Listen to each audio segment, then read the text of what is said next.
So this is the ugly truth about college application essays.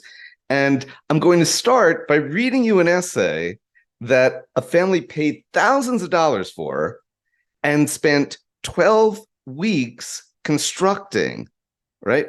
So this is weekly billable hour meeting every week for 12 weeks to construct this essay. And I'm going to say that I kind of maybe saved this kid's life in the sense that everything else was in place. The SAT score, a great project, and then they have to know, who are you?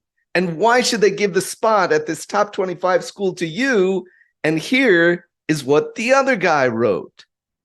It started with a dream that millions of children have to become a world-class athlete. Days turned to months and months to years as I joined any football, basketball, or baseball league I could in hopes of becoming the next of the greats.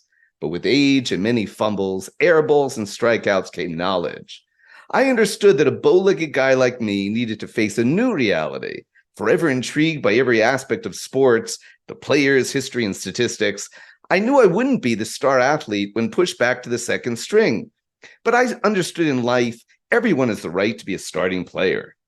Giannis Antetokounmpo's journey brought his family from Nigeria and Greece before immigrating to the U.S. As a Milwaukee Buck, he became the NBA's most valuable player. To which I'm going to say, who cares? And did that sound like a student that you got excited about, that you wanted to bring into your top 25 school if you were an admission officer? I'm going to say not. I'm going to say that money was wasted, and I see this all the time. This is the ugly truth about college application essays. Most of the people who help with this, in my opinion, are incompetent or worse. So by contrast, here is the essay that was written in one day. That's how I do it. I work out the story construct with the student. What is the story that's going to make admissions officers go gaga over you?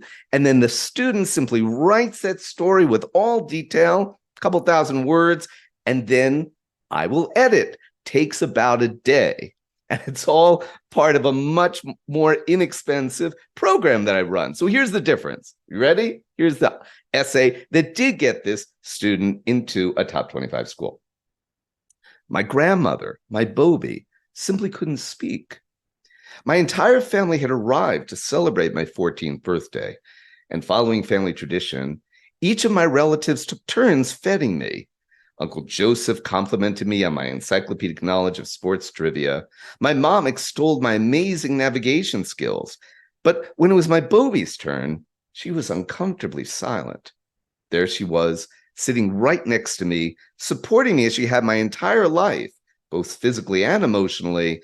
And because of how close I was to her, I knew something was very wrong. My own Bobby could not summon the power to congratulate me. At the end of the night, I asked my mother why my Bobby was acting that way.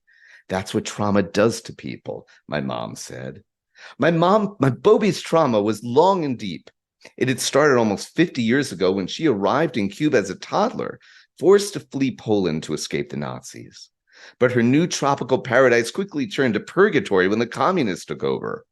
Though my Bobby never speaks about it to me, my mother has shared the story of my Bobby's parents being confronted at the door of their bodega by soldiers carrying assault rifles and shouting, "This business is no longer yours. It now belongs to Cuba." So at only 13 years old, my Bobby became part of the flotilla escaping her new homeland, arriving by rickety boat to Florida and eventually to New York, which she was taken in by two of her newlywed older brothers because she had nowhere else to go. As a teenager myself, I can barely comprehend how alone and frightened and hopeless she must have felt. My Bobby's unexplainable inability to speak publicly, even to a group of family members, is just one of the scars my Bobby's trauma has left behind. For weeks, I couldn't get over thinking about all my Bobby had been through. I longed for a way to honor her sacrifice.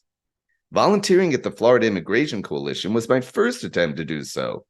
The organization's mission is to assist immigrants. And working with those who, like my Bobby, are alone, frightened, and feeling hopeless, navigate the U.S. citizenship process gave me intense satisfaction. Anxious to make an even greater impact, I launched AmericanDreammakers.org, a free online service that assists legal U.S. residents to fill out N-400 citizenship applications and fee waiver forms to be exempt from having to pay the $750 citizenship fee. Doing my best to spread the word about the services I provide to those who need them most, immigrants who might otherwise be unable to afford to apply for citizenship, puts me in contact with people from all over the world. When I met Paul from Colombia, I could tell he was exhausted. He was eerily silent and seemed to possess the same reticence to speak that plagues my Bobby. I quickly came to understand why Paul was so quiet. Paul had lost his job when COVID hit. Though he was receiving unemployment, he had stopped receiving funds after his account was hacked. I was so happy I could help Paul apply for a fee waiver form, exempting him from application fees. Paul is now on his way to becoming a U.S. citizen. All the immigrants I work with have their own distinct identity, but they share a common desire for a better life in America. I see my Bobby in their eyes, and when my work ends with them smiling, I feel especially warm inside. 2 days after my 14th birthday, a beautiful card arrived in the mail which read, "To my beloved Sal, I'm so sorry I couldn't congratulate you, but I'm so lucky to have you as my grandson. May you always have health, happiness, peace, and love. I love you with all my heart. I love you too, Bobby." And that's the way the College Wizard helps students write essays. So if you don't have someone like me who happens to be a bestseller, stand-up comedian, traveling all over the world and headlining, published songwriter who has the ability to help your son or daughter tell the kind of story that's in their life, but just needs to be presented to admissions officers to get them into the school of their dreams, well, then you might want to find out more about what I do. You can click the link and set up a time to meet with my admission director. And this has been the ugly truth of Common App and all college application essays.